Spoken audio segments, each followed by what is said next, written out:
Soulful means something that's heartfelt, deep and profound. To journey means to travel from one place to another.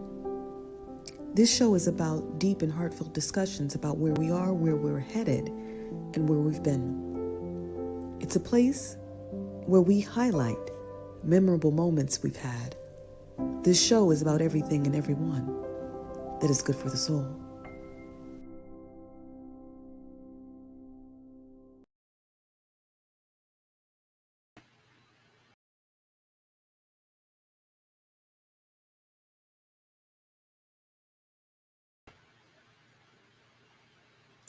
Hello, everyone. It's a special edition of Soulful Journey. So the first thing I want to do is just come in and talk to you a little bit.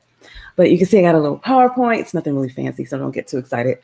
But I want to start also with, just a normal taking a deep breath, because what I'm talking about right now is something you might want to grab a pen, and because I'm about to share just some things that I've been going through, and just feeling like as I get older, I realize it's up to me. All right.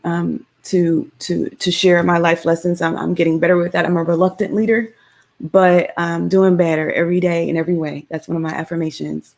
But first, let's just take a deep breath like we always do. So if you'll take a deep breath with me, and we'll focus on that breath. Feel yourself breathing in and feel yourself breathing out without trying to control your pattern of breathing. Relax your shoulders, relax your jaw. Notice how every breath is different from the next. Almost said every death, because we're going to talk a little bit about that. Every death is different from the next, but it's the same with life. It's ever changing, it's ever evolving. And whatever is going through your mind right now, you can't let it slip away. And just for this moment, we can come back to harmony. You are safe, you are accepted, you are forgiven, and you are loved. So I want to give a shout out to Don Reed Simmons. That is not mine, but I always give credit where credit is due. And I'm so blessed by that 1 minute meditation.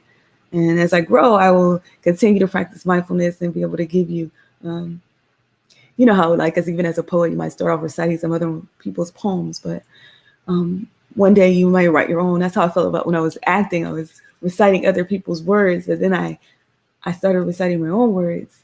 And today I want to give a shout out to Dana Arthur, who gave me these earrings, these beautiful earrings. Dana Arthur, for my birthday. And I just want to say thank you, Dana. I feel so much love in this creation. So thank you. And I want to also give a shout out to Marjol, who sent me this beautiful feather. So I was like, oh, it's like a feather match. Like they don't even know each other, but the feather match. So we're going to be lighthearted, even though we're going to talk about a little bit of a heavy subject today. But it's really just because the last couple of weeks, I've been releasing, right? And some of us deal with death in different ways. And when I was thinking about that, I thought, well, in this moment, when it's still fresh in my mind, I think it's important, since I'm all about Soulful Journey and what's good for the soul, which is what this show is about, that I give you 10 tips of things that have helped me the most with staying grounded when you're dealing with loss, or when you're going around people who you might get triggers from because of past pain or unspoken things that have where people may not know how to communicate as well. So these are my top tips that I wanted to share with you today. And I'm also looking at it as when I think of America, I think of America as a divided family, or maybe a dysfunctional family, and how humans in general. For me, we're all one human family, but everybody doesn't get that, right? So what happens is there's like this division that happens, and sometimes when it's family, it's even more hurtful. Holla if you hear me. Let me see if I can open up the chat, because I just want to make sure that this is a dialogue as well, not just a monologue over here. So let me see if anybody's in the chat. What's up? I see you. I'm always got my main main man. Steve is in the chat, so I appreciate you. And I wanted to start off too, because before I even get into the top 10, I wanted to give a shout out to Fitoti, who is the editor and chief of New Greenwood LLC. And I'm celebrating being a part. I couldn't make it to the celebration in Tulsa, but they celebrated 100 years, and this anthology is so historic. I'm happy to say I'm in here with the poet laureate of the United States, Joy Harjo is also in here, and so many other great poets. But it's called Release Me, the Spirits of Greenwood. The spirits of Greenwood speak, right? So I want to read just in celebration, since I couldn't make the commemoration, but they're celebrating the whole year, the resilience of a people. And I want to read and begin with my poem, just because some of you have not even heard it, and I want to encourage you to support Black business and also support the release of this project. It's such a beautiful, I've never seen, this is one of the, I've been in many anthologies and journals, but this is one of the most, I don't even know if you can see it because of the light, but it has beautiful pictures. It has a heavy weight to it. It's just so much love that went into this, and I can tell, and you gotta know that I also love it because it's separated by, or it's the chapters are principles, Kwanzaa principles, and my principle is, or my specific poem comes under Ujima, collective work and responsibility, and the poem is called Building Beyond the Burning for Greenwood.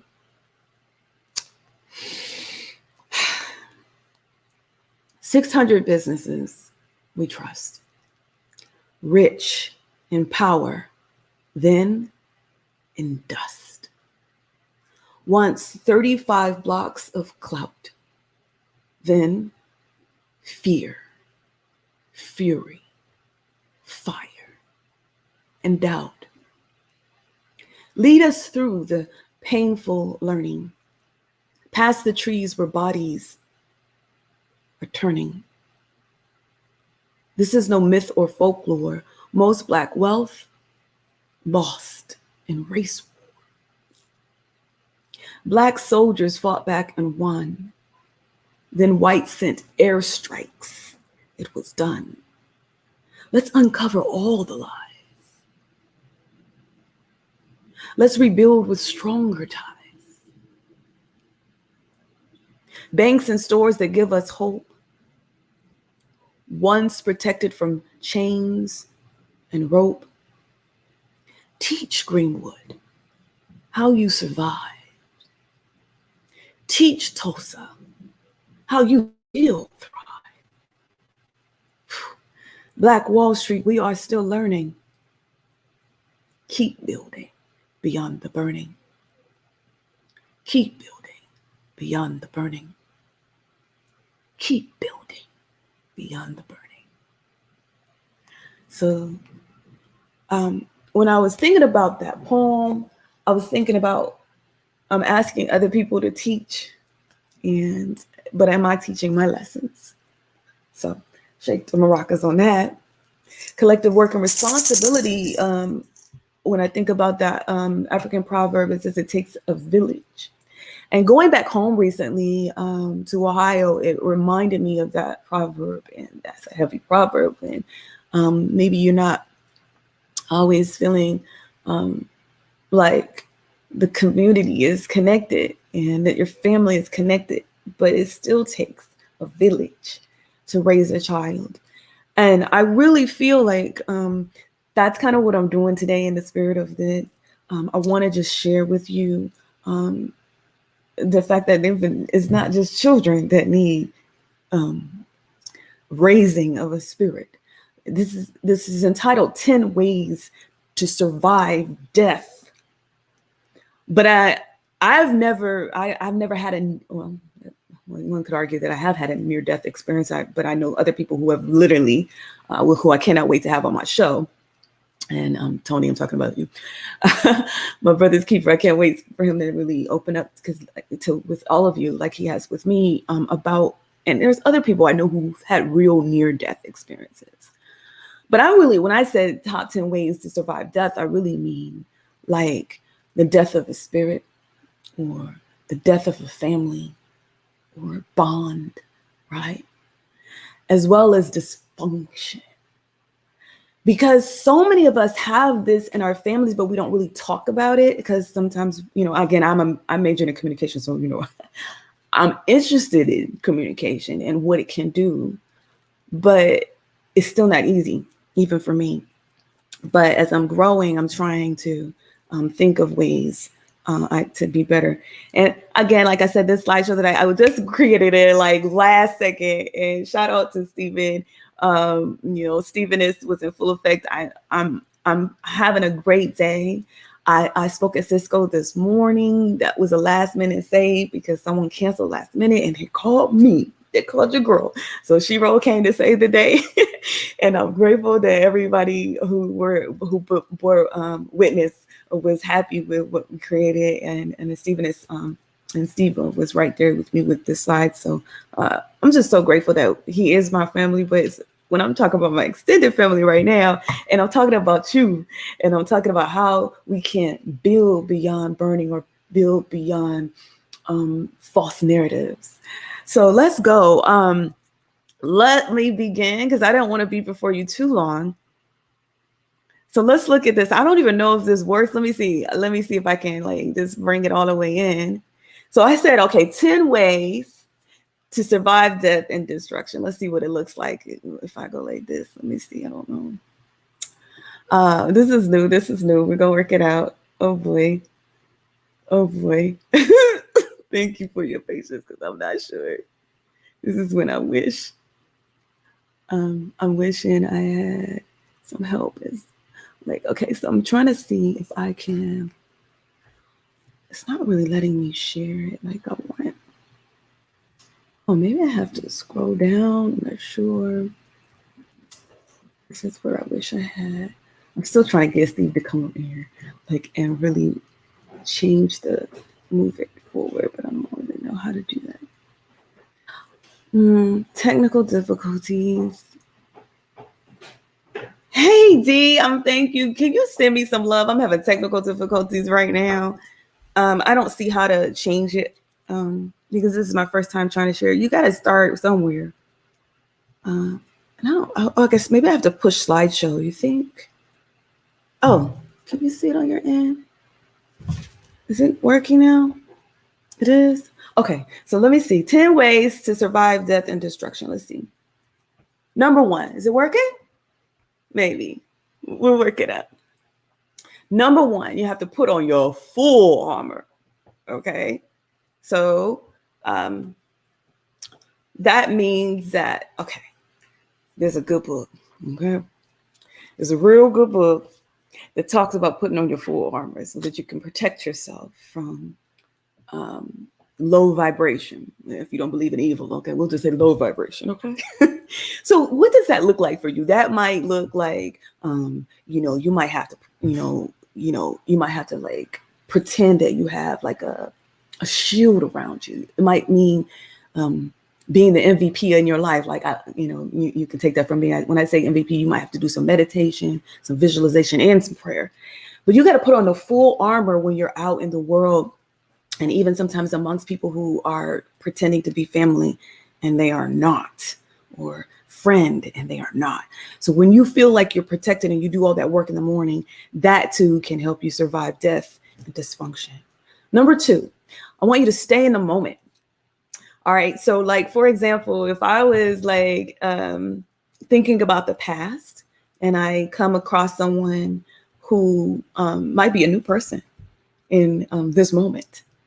And that means that I'm not really, I'm not giving them a chance. So if you could just stay in the moment when you see someone and give them a chance by, oh my God, I have a whole model called Grace Model. But, you know, when we stay in the moment, it's just it's so good. And it's a good way to not be in the past. Some of us live in the past. Holla if you hear me. You know, some of us live in the past, and we are also sometimes focused on the future so much that we can forget what's happening right now. So that's number 2. Number 3, you want to decrease criticism. Woohoo! Okay. Sometimes this can be difficult when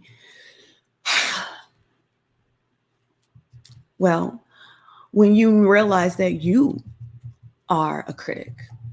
And that's one of your strengths, is being a critic. I am a critic. High achievers can be critics. I am a high achiever, but one of the reasons why I'm a high achiever is because I'm really hard on myself. So you can imagine how hard I can be on others, but I'm conscious of that.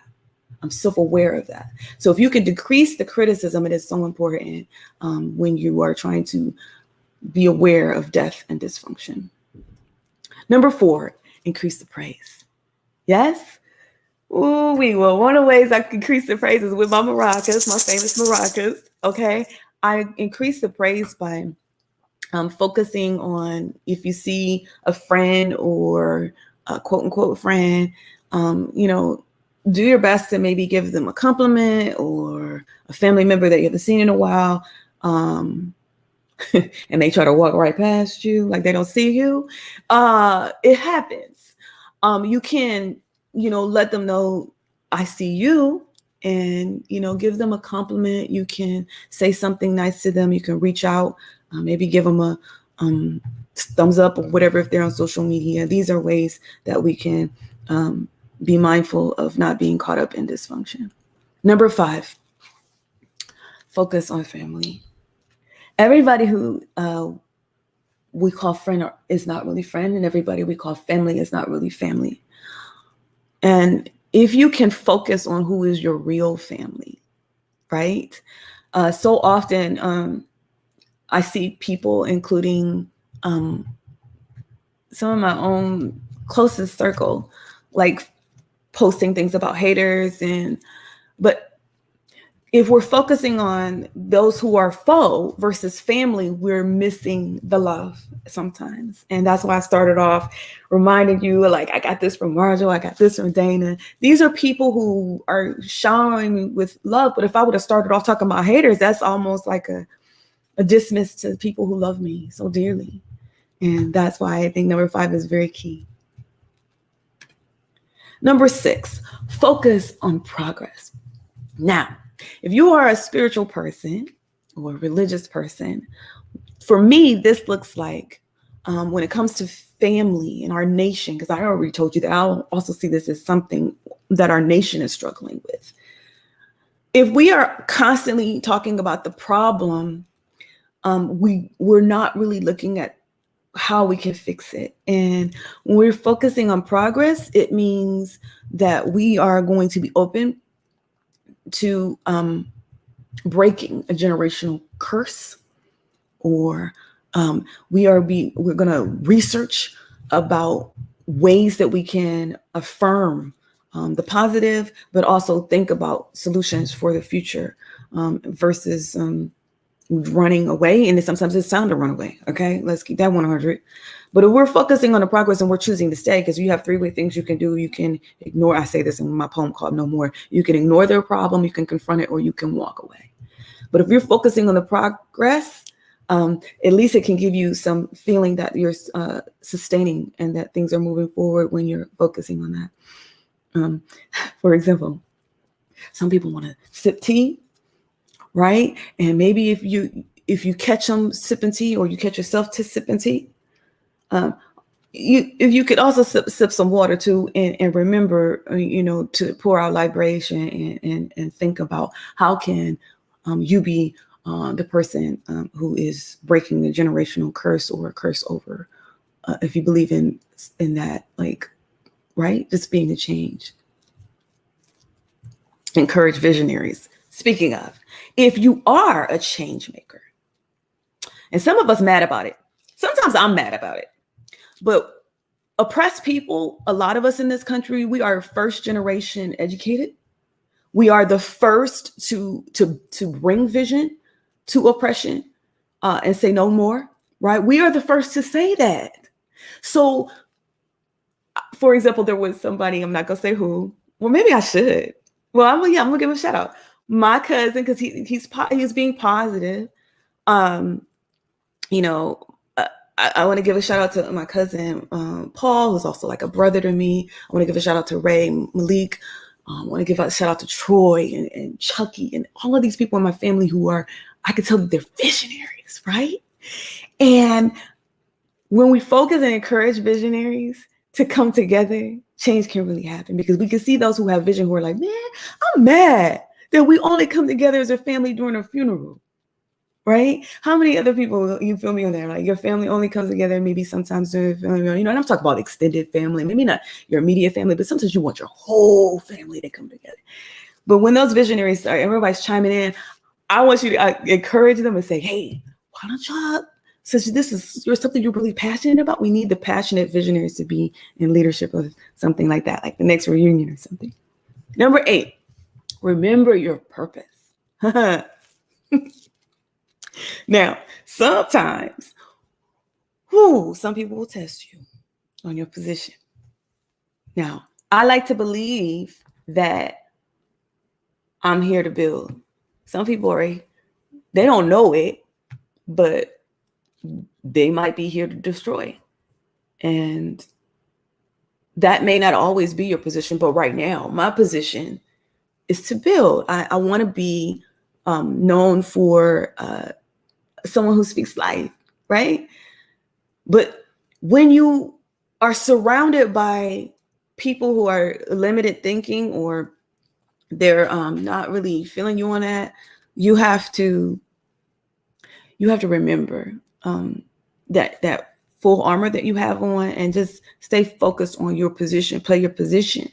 Because if you're going to be the change in your family, or the change the world needs, then just remember your purpose. And that can be tough, because tough times do test your patience, and they do test your purpose. Number 9, adapt. Now, what does adapt mean to me? All right. I was giving a shout out. I'm always giving shout outs to my military poetic soldiers, those who are serving as veterans, peace veterans out in this world. And we all know how to adapt. That's just the way. You have to know how to pivot.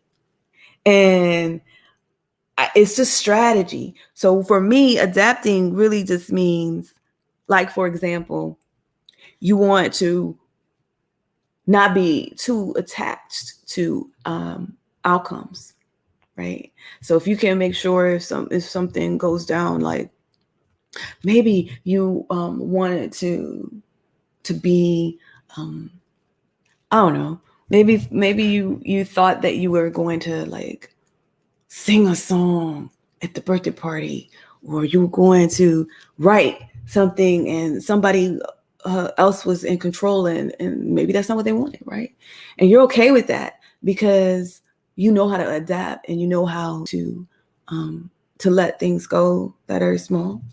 And as they say, you can choose, I don't want to say your battles, but you can choose where you can choose where you focus your energy. So not adapting to outcomes is really cool when you are trying to avoid dysfunction and death, and just go back, see some of the other ones, and focus on your family, right?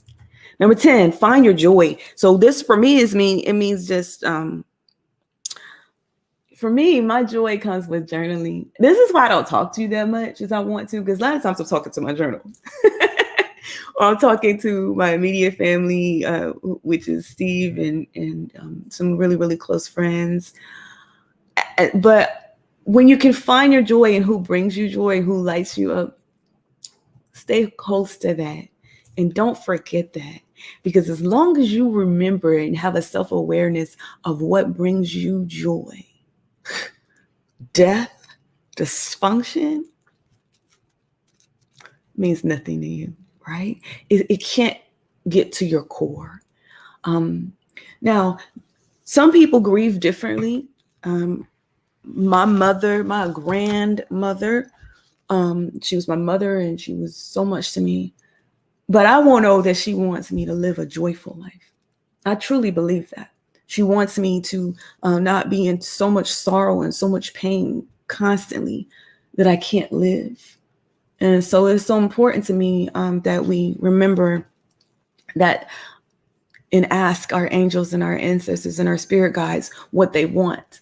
But I've had my conversations and I know that for me, it's clear that that I stay focused on joy and continuing to live my legacy and hold the torch for my family, my real true family. And you are a part of that family, especially if you're listening and you've listened to more than one of my spills here and you were interested in my life lessons. And I thank you. If you like this top 10, this is the first time I've done a top 10. So if you like this, please feel free to share it with someone who in your family who you think might need it right now. And make sure that you celebrate Juneteenth with me. We're coming up on Juneteenth. Juneteenth is on, I believe, this weekend.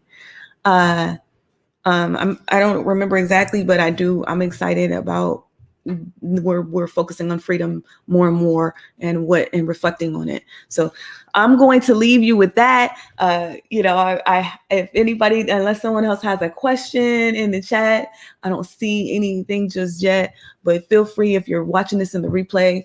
I will answer all of your questions, even in the replay. So if you have a question for me or something you want me to reflect on for next time, if you can help me with my next top 10, let me know what you want me to talk about. I'm here for you because this is all about the journey. Thanks for joining the journey with me and going on this journey with me. I'm so glad that our paths cross.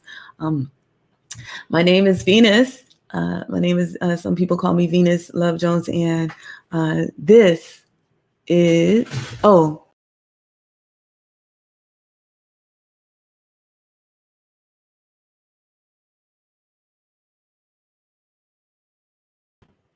hey, there we are. So, hey, Joey, you watching? Joey, oh my gosh. I'm so happy to see you. Or at least I'm so glad that you could come in. Now, Joey is, oh wow. Joey is a Buffalo Soldier, and this has definitely been a day dedicated. You are going to be so proud of me. I did so well today with the tribute to Buffalo Soldiers because, he's a old school friend. We go way back. So I was texting him in the middle of the night, right? Because whenever I do a project, I'm always looking for sources and people who know more than I do about a subject matter. So that's another thing I want y'all to remember. Maybe that's number 11. Consider the source, okay? Always consider the source. You can't take the journey or take directions from about going on a journey from someone who has never left their neighborhood. And some of our family members, they're struggling with that. One in particular, I will not call, but let's just pray for everybody, okay? All right, so let's say and remember to consider the sources. It's a very important thing, I think, too, when you are doing your best to avoid the death of your spirit and dysfunction. So that's real, so true. And my name is Venus Jones. I think I'm going to go ahead and shut down right now, unless there's anybody else that has anything else to say or any other question for me. That's it. Done. Keeping it 100. I see it. Well, until next time, keep looking up and keep looking out.